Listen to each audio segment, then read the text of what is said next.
Bonjour à tous, je suis Gilles Mansillon, bienvenue sur ma chaîne. Je venais vous saluer, offrir guidance et inspiration. Grosse journée aujourd'hui, mais enfin bon, je me suis dit, je vais essayer de quand même venir vous saluer, faire une vidéo, communiquer. C'est important de continuer à communiquer au maximum sur ces idées qui ont la vertu de chercher à nous libérer de toutes les limitations que l'on peut encore posséder. Alors la réparation, dans le passé, c'est la réparation. On a compris qu'il y a des choses à réparer. C'est juste une question de les laisser retrouver l'ordre divin. Là, pour le moment, c'est cultiver la joie, c'est être serein, c'est trouver la liberté grâce au sentiment cette joie qui vient naturellement une fois qu'on a enlevé toutes les épines. Les épines étant l'esprit critique, hein, le mind. Et ce qui est devant nous, c'est l'élévation. Il y a un ascenseur cosmique. Il faut accepter de s'élever pour arriver à voir les choses d'au-dessus. Là où on en est, c'est l'écoute. C'est-à-dire, on écoute la guidance. On essaie de suivre la guidance. On est à l'écoute de ce que la vie a nous apporté, nous enseigner. Et l'aboutissant, c'est la destinée. C'est-à-dire, on est en train d'être préparé pour quelque chose de bien supérieur. Toujours, bon, pas supérieur parce qu'on est qui on est, mais le procédé de la vie, il y a des choses qu'on est venu ici, on s'est programmé pour faire certaines choses en venant ici. Alors je parlais des chakras qui sont des centres d'énergie. Ces chakras, ils ont un accès frontal et un accès dorsal. Hein. Donc chaque chakra a un accès frontal que l'on voit, un accès dorsal que l'on ne voit pas, mais il y a aussi un accès sur le haut et le bas. Et c'est sur cet accès vertical qu'il faut ouvrir les portes pour que la lumière circule entre tous les chakras. C'est-à-dire que même la base a un point d'accès sur le trou noir en bas, et la couronne a un point d'accès sur l'étoile de l'âme, la matrice multidimensionnelle.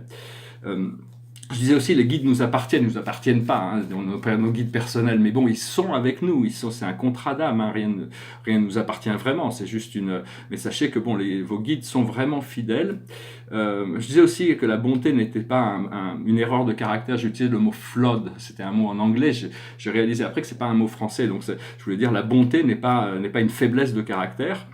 Comprendre que bon, il y a toujours des conditions karmiques, il faut arriver à équilibrer les choses, savoir aussi qu'il y a dans la vie, il y a que deux forces, c'est le je et le je suis. En réalité, il y a que ça, c'est le je et le je suis. C'est quelque chose qu'une fois qu'on a compris ça, c'est un peu ce qui est exprimé dans le Coran. Hein, tous les autres n'ont aucune signification, il n'y a que vous et Dieu qui ont vraiment une importance. Si on arrive à s'aligner avec ça, on est libéré.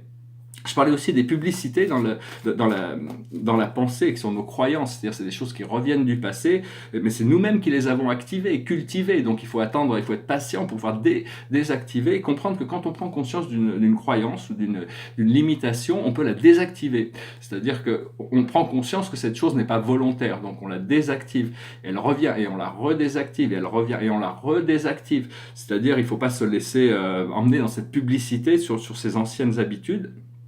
Et je parlais aussi du pardon, c'est bien de pouvoir pardonner, mais bon, il faut à la fin, donc je vous pardonne, je me pardonne, pardonnez-moi, pardonnez-vous. C'est très important de comprendre, mais en réalité, il n'y a rien à pardonner. Une fois qu'on sera dans la lumière, on s'apercevra qu'il n'y avait jamais rien eu à pardonner. Tout ça, c'est des illusions du temps. On est tous aimés infiniment. L'ascension, c'est un peu les gratifications repoussées, hein. C'est pas quelque chose d'instantané, mais bon, c'est investir dans le futur. Et il va y avoir beaucoup d'énergie beaucoup plus d'énergie qui va arriver, donc il faut essayer de se clarifier, parce que si on est stressé et qu'on a plus d'énergie, ça fait plus de stress, donc il faut apprendre à respirer, toujours souffler le stress, hein. Donc il faut engager ce dialogue intérieur, ce dialogue intérieur, c'est important de continuer à développer, travailler avec le programme, hein, jouer le jeu de la vie. Et de demander à ce que toutes nos relations, vis-à-vis de l'esprit, c'est-à-dire que dès qu'on a une guidance, dès qu'on reçoit une impulse, il faut essayer de la mettre en pratique tout de suite, pas juste dire « Oh, c'est intéressant ça, on verra plus tard pour comment on peut faire ». Et donc il faut essayer de dire que nous sommes disponibles et capables et volontaires pour engager cette relation, que ce soit la relation avec le monde spirituel. Parce qu'il y a la loi de l'amour, mais il y a aussi la loi de la grâce, c'est-à-dire la loi de la grâce, c'est la loi de la miséricorde, la compréhension de des choses n'ont pas besoin d'être trop contrastées. On peut bouger dans l'unité et revenir dans l'unité, et les choses sont plus fluides. Il faut apprendre à reconnaître les fréquences aussi, reconnaître toutes ces fréquences. On va commencer à pouvoir discerner beaucoup mieux, et parce que bon, la communication avec le monde invisible, c'est basé sur l'amitié et la télépathie. Hein. C'est pas cet amour dont je parle, amour-lumière, c'est pas un amour passionnel sexuel, c'est un amour fraternel. Hein. Ça ne nous empêche pas de pouvoir profiter pleinement de l'amour romantique, mais bon, c'est quelque chose qui est plus puissant encore, parce qu'il est permanent une fois qu'on l'a découvert. Et il va falloir apprendre à travailler derrière la scène aussi. Bon, on va devoir donner devant la scène, mais bon, il faut continuer à travailler à l'intérieur de nous pour nous préparer, et puis s'harmoniser avec la fréquence de notre âme pour pouvoir être bien dans notre chaise de pouvoir, se souvenir de notre être souverain, et voir que l'aurore de la sagesse est là, le soleil blanc de galactique est derrière le soleil, on peut le voir. Donc voilà, j'espère que ce message aura été intéressant pour vous. Le tableau derrière moi, ça s'appelle l'échelle de Jacob. C'est l'ascension de la lumière blanche et jaune. Alors je vais tirer 4 cartes avec la cache. Le plus haut de sagesse pour nous aujourd'hui, c'est les arts. Ce que l'on doit comprendre, c'est l'Égypte. Ce que l'on doit faire, c'est reconnecter, c'est l'orphelin. C'est d'accepter, bon, c'est un petit peu, je dois enterrer mon papa aujourd'hui, donc bon, je sais pas, mais je me suis jamais senti, enfin, c'est pas une question, bon, j'ai eu la chance d'avoir des parents, tout le monde n'a pas cette chance, mais disons que c'est reconnecter avec cette source, reconnecter, on n'est jamais seul, hein, savoir que cette solitude n'est qu'une illusion.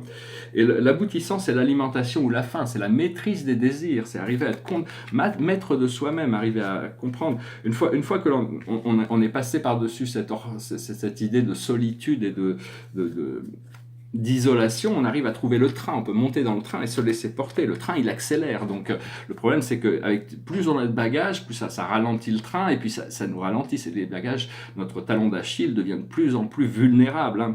Et par rapport à l'alimentation et la faim, l'aboutissant, c'est une fois qu'on a un certain contrôle sur nos désirs, enfin, on trouve le Père, on trouve la guidance, on trouve la vérité, on trouve le vrai, le beau, le bien. On arrive à se laisser guider dans cette énergie d'amour-lumière. Donc voilà, je voulais venir rapidement. Je vais finir avec une chanson. Et puis je tirais une carte avec le jeu de Rumi. C'est une chanson, je pense déjà à mon retour à Paris. C'est une chanson de Jacques Dutronc. Je suis le dauphin de la place Dauphine et la place Blanche à mauvaise mine. Les camions sont pleins de lait, les balayeurs sont pleins de balais. Il est 5 heures, Paris s'éveille, Paris s'éveille. Les travestis vont se raser, les stripteaseuses sont rhabillées. Les traversins sont écrasés, les amoureux sont fatigués. Il est 5 heures, Paris s'éveille, Paris s'éveille. Le café dans les tasses, les cafés nettoient leurs glaces. Et sur le boulevard Montparnasse, la gare n'est plus qu'une carcasse. Il est 5 heures, Paris s'éveille, Paris s'éveille. Les banlieusards sont dans les gares, à la Villette on tranche le lard. Paris by night regagne l'écart, les boulangers font des bâtards. Il est 5 heures, Paris s'éveille, Paris s'éveille. La tour Eiffel a froid au pied, l'Arc de Triomphe est ranimé. Et l'obélisque est bien dressé entre la nuit et la journée. Il est 5 heures, Paris s'éveille, Paris s'éveille. Les journaux sont imprimés, les ouvriers sont déprimés. Les gens se lèvent, ils sont brimés, c'est l'heure où je vais me coucher. Il est 5 heures, Paris se lève. Il est 5 heures, je n'ai pas sommeil.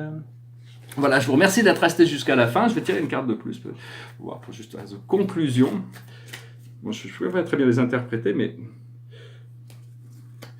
Let love transform. Laisser l'amour transformer. Donc c'est vraiment s'abandonner à l'amour pour avoir confiance qu'il y a une intelligence dans cet amour-lumière et la laisser nous transformer. Voilà, je vous souhaite une merveilleuse journée. Je vous remercie d'aimer, de partager, de souscrire, de commenter si vous avez aimé ces vidéos. Je vous dis à très bientôt. God bless et passez une excellente journée. Namasté.